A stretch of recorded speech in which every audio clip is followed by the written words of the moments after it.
Alô a todos, saudações. Eu quero conversar com vocês hoje sobre educação e, por favor, se você puder nos ajudar aqui, dando o seu apoio, a sua atenção ao vídeo, eu gostaria muito que você comentasse e tal depois, né? Eu quero já de antemão estabelecer um pensamento que o Nietzsche já denunciava, né, em 1874, né, na Alemanha, de que a cultura e a educação ambas viajam juntas, né? Não tem como uma existir sem a outra. E tem aí a sua razoabilidade, claro, né? Porque a questão da cultura, quer dizer, é o modo, é o meio pelo qual, né, as pessoas conseguem, né, estabelecer uma relação entre si, né? E a partir dali elas apresentam, né, sua criatividade, seu modo de falar, de ouvir, enfim, de se interessar por algo, né, de ser criativa. E isso graças ao seu grau também educacional, né, o seu grau de conhecimento, que vai facilitar, evidentemente, né, esse meio cultural de expandir mais claramente, né? E, por outro lado, ele denunciou o seguinte, que diante dessas informações, diante desse modo de educacional que se configurava na época, ele já denunciou de antemão, né, de que esse era um processo que só ia interessar realmente ao Estado e ao comércio, né, porque ambos viajam juntos, são interesses, né, do mesmo saco, digamos assim, ou seja, o meio do capital, o meio do interesse monetário. E era interessante, né, para o Estado e para o comércio formar uma mão de obra que fosse adequada, que fosse futuramente usada pelos próprios, evidentemente. E isso realmente é uma alusão muito clara que está, em termos de contemporâneo, nos saudando até, né, dando um ar da sua graça de uma forma muito forte. Há pessoas que não conseguem até visualizar isso, né, inclusive, mas a maioria das pessoas que estão interessadas no assunto hão de descobrir isso que eu estou dizendo aqui. Então, mas por que eu estou falando isso até, meu amigo? Me permita. Olha só, porque há uma abundância, né, nos meios, né, nas mídias sociais hoje.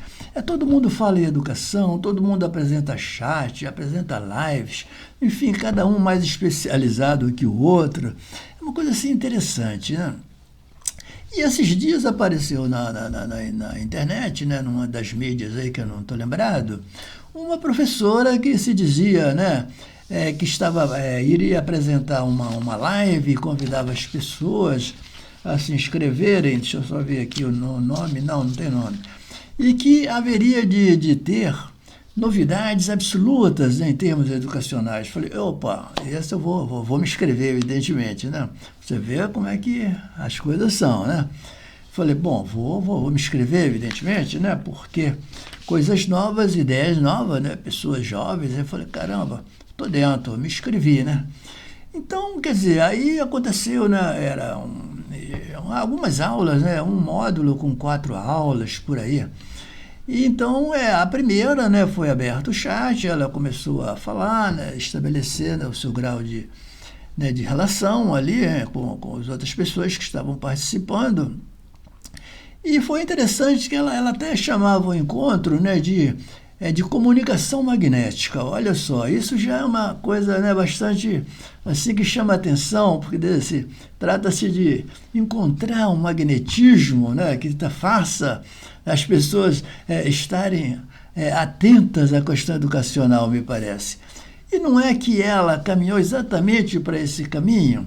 Dessa educação magnética, o que me chamou bastante atenção é que ela conduzia o estudo não pelo lado, né, do conteúdo, né, pelo lado da didática, evidentemente, né, mas sempre focando, né, o foco maior foi o professor.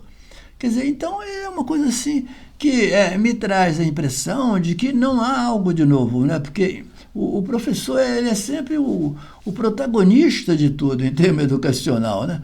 Porque ele faz um papel, quer dizer, ultra, né, hiper, né, diferente, até porque ele tem que conduzir as suas aulas, o seu modelo de comportamento, de pensar, em que ele se sente assim, obrigado a ser professor, educador, seja lá, né, e outros adjetivos aí, em que congrega, você é mais ou menos obrigado a fazer um papel de pai, de professor, de educador, porque isso se coloca muito nessa situação do professor. E ela então, quer dizer, chamava esse encontro de comunicação magnética, envolvendo o professor de tal maneira que ele precisa ser um ser que possa atender todo o seu público-alvo. Olha só, meu amigo, uma coisa assim meio impossível até. Como atender um público-alvo no seu todo, né? Aí ela discutia essa questão, sempre fazendo com que isso são ideias extremamente antigas, até ultrapassadas, porque essa alusão sempre foi feita e depositada no professor. Aí o professor tem que ser bonzinho, tem que ser não sei o quê, para ser bem aceito. E isso não congrega bem, me parece, com a questão de conhecimento, a questão educacional. Porque essa forma de congregar o professor, estabelecer no professor tais personalidades que chega ao ponto dele se despersonalizar para poder atender, é uma coisa que prostitui, inclusive, o professor. Eu me sentia prostituído em minhas ideias, porque, por exemplo, eu, como professor de filosofia, para atender todo um público, primeiro que as pessoas não gostam muito de filosofia, elas não são formadas, exatamente, não são capacitadas para entender isso. E como gostar daquilo que você desconhece? No meu caso, o meu público-alvo sempre foi ensino médio, né? Algumas aulas de faculdade e tal, mas a maioria delas, né, toda a minha carreira foi para ensino médio, né? Ensino médio, ensino básico médio, né? Em que os alunos, claro, a maioria adolescente, né? A filosofia esteve fora dos currículos há muito tempo, voltou agora em 2018. Então, como eu vou atender esse público que desconhece algo que eu estou ali tentando passar para eles? Fica meio difícil. Mas, professor, você está ali para aprender e tal. Ou para ensinar, digo, né? E para aprender também, evidentemente. Mas ocorre que eu preciso... É como você ter um encontro, né, um bate-papo e tal, e você não tem, se você estabelece, né, um conteúdo que as pessoas desconhecem, evidentemente você não vai ter, não vai ser recebido empaticamente, digamos, né? Não há nenhuma empatia sobre a discussão. Como é que essas pessoas vão interceder junto a você se elas desconhecem o assunto? Então, esse é um problema educacional, né, que há muito se discute nessa questão, e tudo isso graças ao quê? Aos, né, famosos PPP, Projeto Político Pedagógicos, né, que não compõem, que não são completos ou deixam de complementar toda uma realidade do aluno, né, o seu dia a dia, a sua comunidade escolar, como é que ele vive, como é que vive. Então, a maioria dos currículos, eles não contemplam isso, né? Então, isso acaba trazendo um grau de antagonismo, porque o aluno não tem como digerir aquilo que ele não gosta, que ele desconhece, correto? Então, mas por que eu estou falando isso? Exatamente, veja bem que a gente vai exatamente cair nas ideias que Nietzsche já denunciava, né? Que há um propósito do sistema, e o nosso agora, né, atualmente, é o neoliberal, né, ideias neoliberais, que congregam exatamente nesse âmbito de que não é interessante para eles formar cidadãos realmente que possam pensar, que possam ter... o interessante do Estado, o que é que eles querem? Eles formar uma mão de obra que realmente lhes sejam atraentes, né? E que possam carregar todo o interesse de processo de produção em termos de comércio, em termos de venda, em termos de capitais, correto? Então, você vê que isso já era denunciado, né? Há quantos anos, e Nietzsche já colocava isso, né? Então, olha só, o que precisamos realmente, né, para a gente até finalizar aqui a reflexão, é que haja um processo educacional que não contemple, quer dizer, os projetos de pedagogia, mas sim uma pedagogia de projetos. Ou seja, você primeiro tem que, antes de formar, né, o seu público-alvo, você precisa primeiro formar aqueles que têm a formação de formar esse público-alvo. Ou seja, você primeiro precisa educar o educador, para que ele possa ter uma ideia condizente com mudanças na educação, condizente com mudanças na sociedade, na cultura, na educação, como disse Nietzsche, e aí sim você terá um processo de mudanças. Mas não como a menina estava no seu chat colocando, né?